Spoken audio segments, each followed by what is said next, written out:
Hello all and welcome to our Crochet Designs. My name is Mary and today I'm coming to you with how to store your yarn the old-fashioned manual way. Now the reason I'm doing this is because last week, as you can see up on the screen there, we learned how to stash our yarn via Ravelry. So we were able to work out how to stash it and how to shelve it on our shelves as well.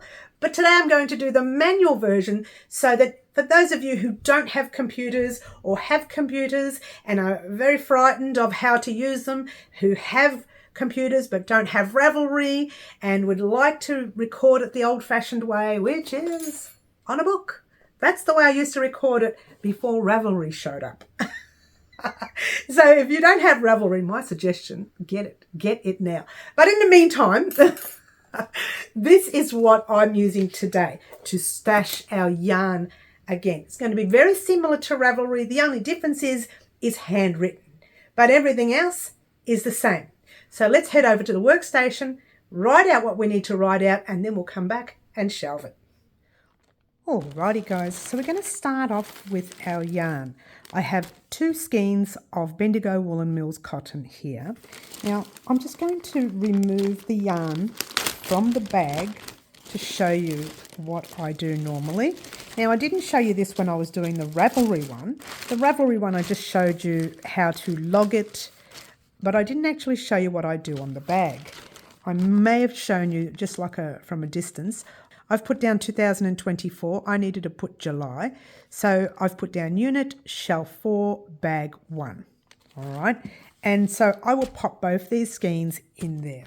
And the label to these skeins, when purchased. Now, if you haven't got a purchase label, you can just work it out another way, which I'll talk about in a moment. But here's the label. I've got the label, and I actually bought 4 skeins of the same dye lot. Yeah, 4 skeins. It's a 10 ply, a 4 weight yarn, cotton, which we're going to use to create something on the channel with in the future. But for now, I just want to log it so that I don't lose it and I know where it is. And if I change my mind and need a 10 ply, I'll know where to look. All right, so I know that it's going to be on Unit 2, Shelf 4, Bag 1. You've seen it, I showed you before, but I'm going to show you at the end as well. So far we've got the bag, we've got 2 skeins of yarn. All we need now is the book and a pen. All right, let's do that now. All right, now this book is an old book in my stash, so I'm going to be changing all of this to suit my yarn stash, so don't look at that. What this book has are things like this, where it's got sections where you can pop in things that you need to put in. And now I've popped in this section here, there's a little spot in here where you can put what you want, and I was going to pop in there pinks and reds. So turning the page, this is how I stored this yarn, and it's actually, let's see if I can lower the camera a little bit. All right, so that kind of worked a little better. It's a lot easier to read this way. So what I did was I put right up the top 2024, and I'm going to pop here July. Not necessary, that's for my benefits. It reminds me that I purchased it around July, which would have been around the Australian sheep and wool show. So there you go. What I did was I purchased it from Bendigo Woolen Mills. It is 100% cotton. So if you have a look here, it shows right there 100% cotton. And Bendigo Woolen Mills.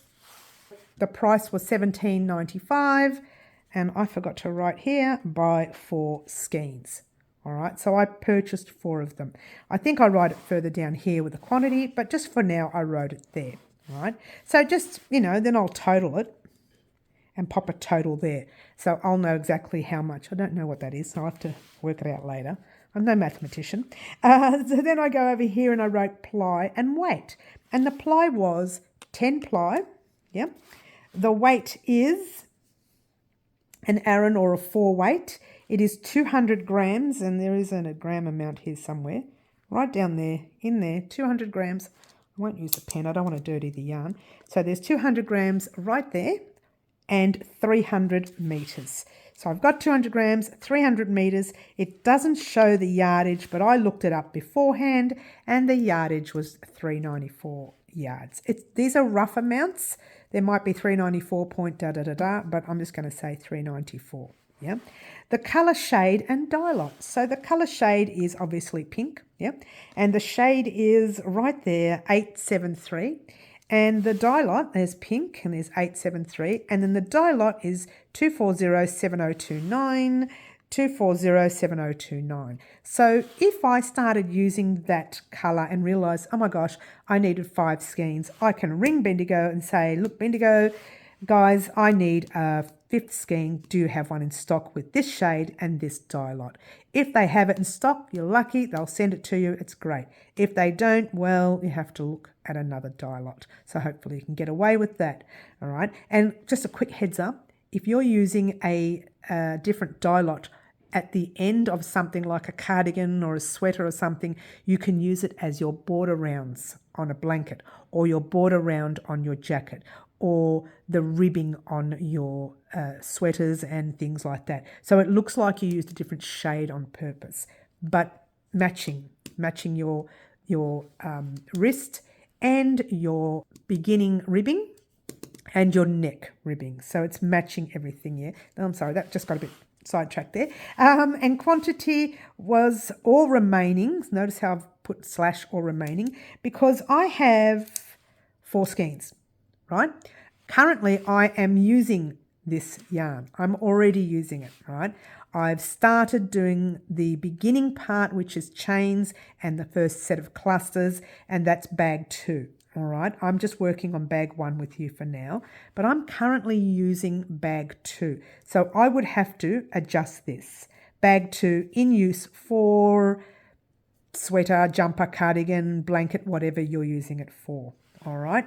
Now I've got here, and you can see what I'm using it for. What am I using it for? The Groovy Threads cardigan. What's the Groovy Threads cardigan? This gorgeous piece right here. We're going to deal with that in the future, but for now, that's what I'm using this colour for that one piece cardigan. The Groovy Threads cardigan, as you can see, is different colours, and I will tell you when to change colours when we are ready to create. But in the meantime, I'm going to use this colour only. All right. And where is it stored? It is stored in Unit 2. So Unit 2, Shelf 4, Bag 1 and 2. So Bag 1 has the first 2, Bag 2 has the last 2. So it's all there. And then it says, if you don't have a photo of the thread, which I didn't have at the time, I just cut a piece of it and stuck it down with sticky tape. And I used to do that in the old days. Instead of having a photo, because it would take you forever to print out a photo, go to the photo people and get it printed out. Now you can do it all with mobile phones. It's a lot quicker, yeah? But you have to have a printer. And if you don't have one, it's easy to just cut a little tiny piece and stick it down with some sticky tape, and you know what it looks like and what it feels like. All right, to me, that's the easiest way that I know how to log yarn without having to use a computer. When I start creating our Groovy Threads cardigan, I come over here and I say, okay, 20 grams left, or in use for Groovy Threads cardigan, right? When I finish the cardigan and I've used all the thread and there's nothing left, I will, and I don't know if we can do this, yeah, there we go, I will go a big line through it. Or I will, and these books come with a little label, some of them don't, but see that little guy right here? You can bend it or you can cut it. It's specifically made for you to bend or cut. And if it doesn't, in the old days, what I used to do is cut it. So when I'd come to this page and I'd see it cut, I would think, oh no, well this yarn's no longer used, forget about it. Let's go to the next pink or the reds, okay? And we'll talk about that in a minute. But that's pretty much what I'll do. If I do the Groovy Threads cardigan and there's 20 grams left, I make sure I put a big asterisk right here and I pop in only 20 grams available, okay? So we can cross that off, and if you want, not there, where's the 4? There's a 4 there. Cross that off, but a big asterisk here and say only 20 grams available. If I haven't finished it, I'll say in use for Groovy Threads cardigan. So then what I'll do is once that Groovy Threads cardigan is started, I will label where that Groovy Threads cardigan is. Tub 1, craft room, whatever. I will label that. Now, I haven't labelled it yet because I only just started that this morning. Okay, so I haven't labelled that at all. And all I'm doing is playing with some stitches to make sure that the testers who've tested the jacket or cardigan, if you will, have done the right thing. All right, so I test first, then I send it to them, then they send it back to me and I retest their corrections. That it's a lot of work when you're doing a pattern, which is why it's taking so long for me to get it out. But there you go. Anyway, that is the whole thing sorted out. Now, let's go back to different colours. In here, you pop in a little notification, or you can just pop it up here. Pinks, reds, maroons. You know that the red sheet, I will be using all the pinks and the reds and the maroons in this section. And if I end up using the whole book for the pinks, reds, maroons, I start another book. And I know it's a little awkward, or I go to the next colour or whatever. There is the way to do that. But if you're looking for all your pinks, your reds, maroons, they'll be in the pink section, red section, pink section of this book. That's how I do my handwritten way. That's how I used to do it in the old days. I didn't have a pink sheet, and what I used to do, believe it or not, I would colour the sheet in, the front sheet in red. And that would remind me that I had all my reds, pinks, maroons, and possibly even browns in that, because I didn't purchase brown a lot in the old days. So I used to do pinks, reds, maroons, and possibly brown all in that red section. Then I'd have your light blues, your dark blues, your medium blues all in one section. And I used a lot of blue in the old days, right? Even the very, very light blue, especially the light blue, because I created for newborn babies when it came to blankets and outfits. So blues and pinks, they were used a lot. All right, so that's just a very old-fashioned way of logging your work if you don't have a computer. So that's all I want to say about that. What we're going to do now is go over to the craft room and pop these on the shelf in the room straight away after we've logged it. This way, when you're looking for it, you know exactly where it is. So let's say, for argument's sake, you're not using this yarn for the Groovy Threads cardigan, but you open up the book, and if it says for use and you've got nothing there, all you need to say is stash.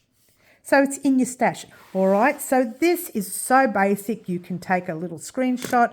I'm going to raise the camera and you can have a quick screenshot. I don't know how that will come out, but I will raise it quickly now. Give me one moment. All right, so it's not really going to come out very well.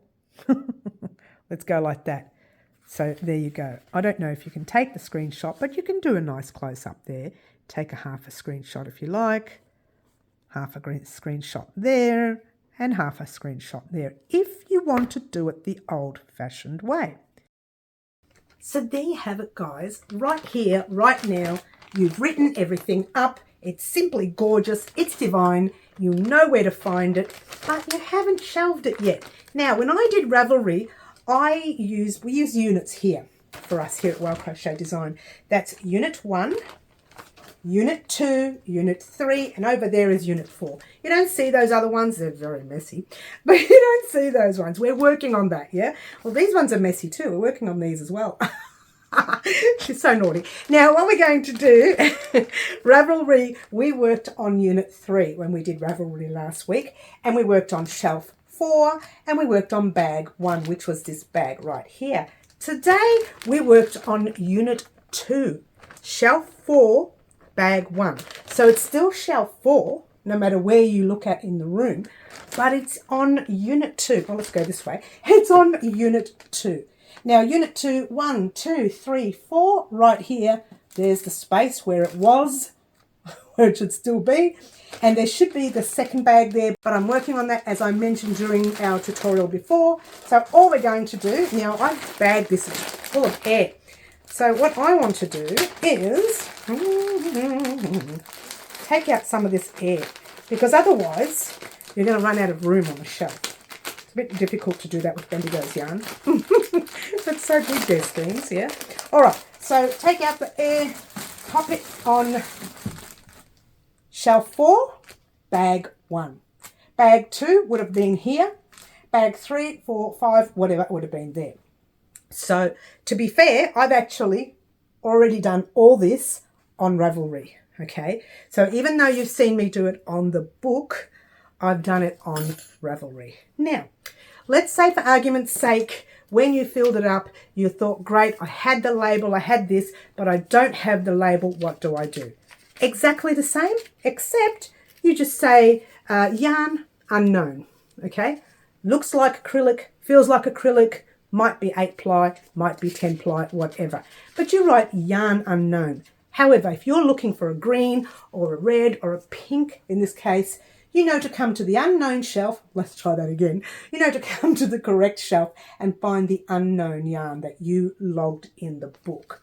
So it shows you that you can actually change things to suit you the way you want. Okay, so now we've logged our yarn via Ravelry. We've logged our yarn the manual way. This time in a few weeks' time, not next week because my finger's feeling better. So we're going to be doing some crochet next week. But in a few weeks' time, we're going to learn how to log our yarn using Word. And then on our final logging, which will be a few more weeks' time again, we'll learn how to log our yarn using Excel. So you have so many different ways that you can log your yarn. Super easy to find. The amount of hours I spend looking for a certain colour on these shelves. I have a lot of shelving. I have a lot of tubs. I have a lot of bags. The amount of hours I've wasted, not spent, wasted, searching for yarn that could have been hours that I could have completed projects for YouTube, garments for people, blankets for babies, beanies, whatever. Okay, so if you do this, it takes you whatever, 5 minutes to sort that out. It's done once.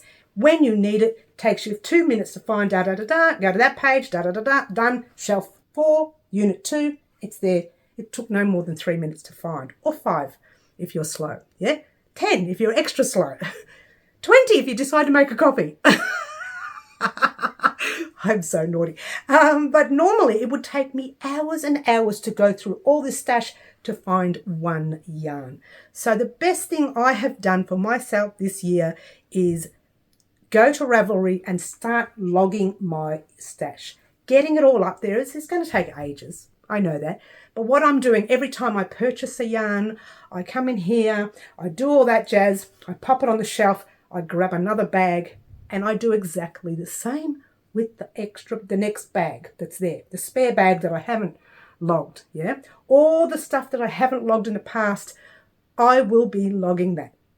It's going to take me forever. But I'm not going to do it all at once. It will take too long. What I will do is slowly just grab one bag, and you'll know when I do it, because if there are small skeins, or, used skeins, if you will, I wind them up.